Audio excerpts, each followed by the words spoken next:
So I've made one of these before and I got some interesting feedback, but facts are facts. So we're going to hit it again because people keep talking about this issue in general. Once again, small monologue / disclaimer here to cover the bases before we get into it. I know this is going to get old, but sorry if we got new people watching. It bears repeating. Yes, I have an outline that I'm going to be reading from occasionally, but I think you'd prefer to have someone prepared for what they're talking about rather than just kind of shooting from the hip to sound more natural or save themselves some editing time later. But I have some stuff that I'm going to be working from, but I'm also going to expand on things as we go rather than just kind of dry reading off the script like I'm doing right now. Also, please take a look at the sponsors and the wealth of resources I have linked in the description.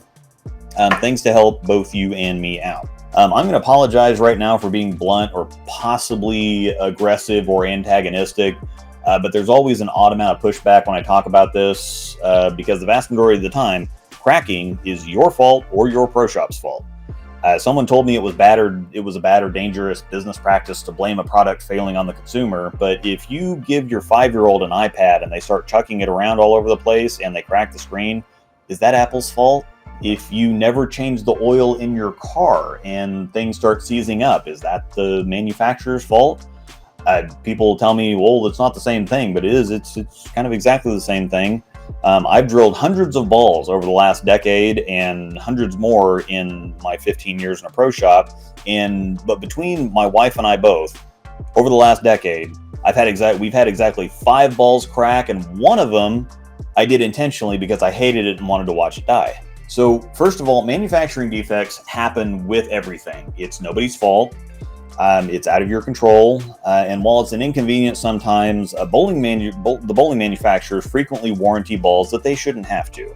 Unless it's egregious abuse, most of the time they will just go on ahead and fulfill the warranty because realistically, good PR is better than having good PR is better than saving a few bucks on a replacement. So you don't need to run to Facebook to bitch about a ball cracking that was buried in your closet or basement and forgotten about anyway. Balls from all manufacturers crack. There's not one that cracks more than another in the 15 years I've been in a pro shop submitting claims. Manufacturers also do not design stuff to wear out or crack intentionally so that you buy things faster. The vast majority of people will be done using something and several more balls removed from that before anything happens to that ball, that again gets put in a closet or basement and forgotten about until something happens and you can whine about it on social media. If people just bought equipment and used it until it wore out or failed, you might have a case, but that's not what typically happens. It's extremely rare to have something that gets regular use crack. And if it does, I'd say 5 to 10% of the time, it's just a manufacturing defect. But most of the time, it's from these few things I'm going to talk about.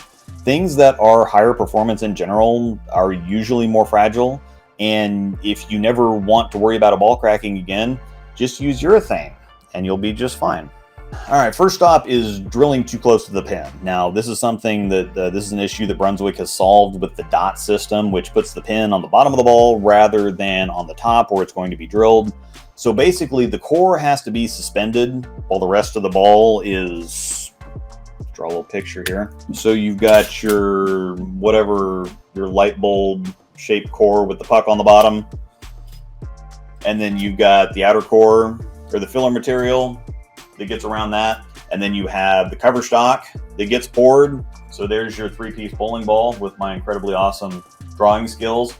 Well, the core here has to be suspended so that they can pour everything else around it. And so there's a rod that's put in to hold the core in place while everything else is poured around it. And so when they remove that rod, that void gets filled with something, and that's the pin. And that creates a naturally weak spot around that pin if you drill the fingers too close. Now, this doesn't end up being that big of a deal because people drill pretty close to the pin all the time. Some people even drill into the pin. Most of the time, they don't have an issue. This is more one of those CYA things that it could potentially be a problem. Most of the time, it's not, though. Now, one of the big things is no bevel around the finger holes because the sharper the holes are, the less of an impact they can absorb without creating a crack. Now, in the steel world, sharp corners or points are called stress risers, and the definition of that is sharp corners, grooves, notches, or acute changes of section that cause stress concentrations under normal loading.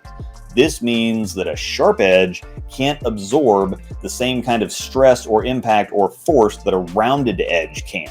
You're throwing a round heavy object into other round heavy objects into machinery designed to withstand impacts from hard heavy objects and then returned on a track designed for hard heavy objects. A bowling ball is something that gets significantly abused just with normal or regular use, and a sharp edge on a finger hole is just asking to be chipped or cracked. Another big one is gluing grips up in the cover stock.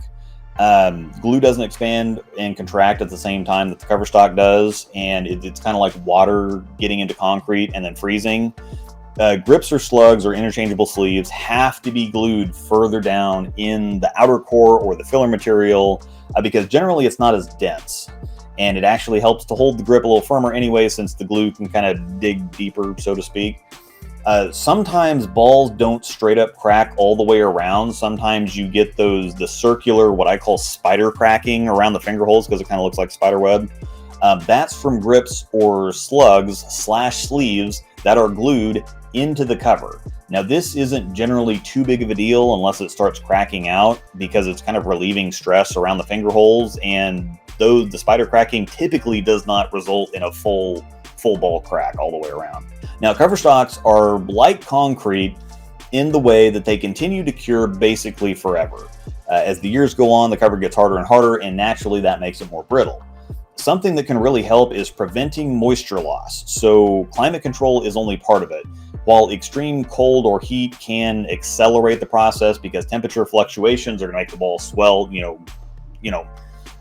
swell or shrink, moisture loss will occur if a ball is left out to open air, even if it's in a climate-controlled space. The best thing that you can do is put it back in the original bag and box that it came in. There's also a product called the Immortalizer that's a bag designed to prevent moisture loss. Now, it sounds like a dumb product invented to bleed more money out of you, but it's actually a legit thing.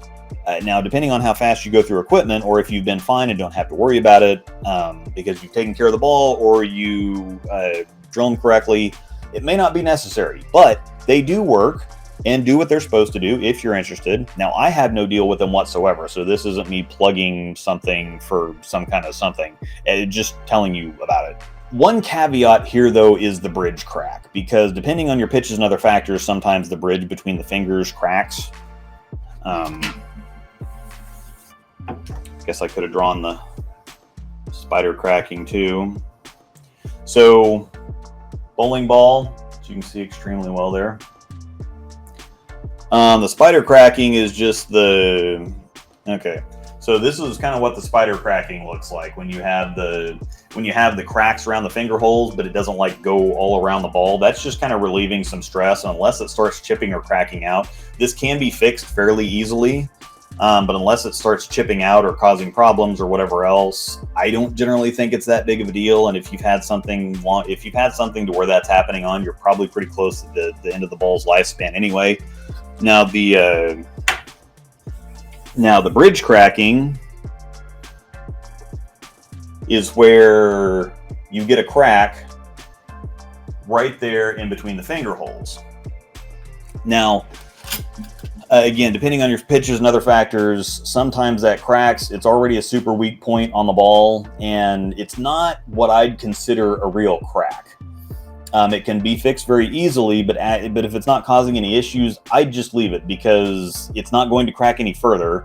Having holes drilled at both ends of a crack is also what's called arresting the holes. It's sometimes done in steel beams, girders on bridges to isolate the crack and prevent it from spreading, and it's relieving some pressure, so it's not necessarily a bad thing at all. So don't stroke out about it unless it's chipping or breaking out, or it's causing some fit issues, or is uncomfortable or something like that. Bridge cracking is not something to really get too excited about. Now, one final disclaimer. I'm going to read this word for word. I'm not going to hear one single word of arguing about any of this. If you leave an argumentative comment, it's getting deleted and ignored, because if you disagree with anything I said, you're just wrong, and I don't want anyone else to see a comment and have that cause the slightest shred of confusion or doubt. So if you want to get pissy or cry, catch me outside, how about that? Thanks for watching, and may the strikes be with you.